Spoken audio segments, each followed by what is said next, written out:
reputation kuwa maxay wax soo noqnoqonaya waa inuu leeyahay designkaagu wax soo noqnoqonaya waa inuu leeyahay reputation sidoo kale waxaa la dhihi karaa brand identity waa in tusaalahan brand identity baa marka aad tusaalahan brand identity ka sameynaysid waa inuu soo noqnoqdaa waxaan tusaale color ama shapes ama wuxuun shirkad ay caan ku tahay shirkad walba waxbay caan ku tahay brand identity-geeda kaliya maaha magaca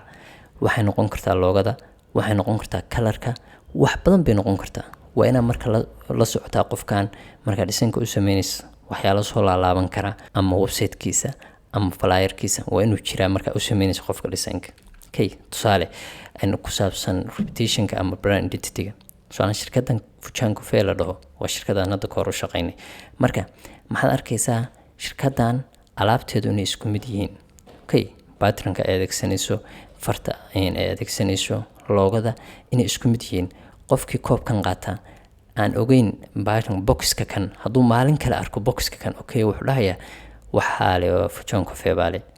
just muxuu arkay boxkan baashaan yar hadduu arkona wuxuu dhahayaa Fujian Coffee baale just maxaa kusoo dhacaya maskaxdiisa waxyaalihii soo laalaabanayay ee brand identity ku jiray tusaale aan idin siiyo hadda koorba waxay u dhacday meel farmashi ayaa waxa laga dhigay laba kalar oo aan shirkad kale ku aqaanay shirkad caana aan ku aqaanay ba labadii kalar bay samaysatay tusaalahan madow iyo yellow bay ahaayeen labada kalar waxa adeegsada shirkadda Somtel marka waxa dhacday labadii kalar already waxa iri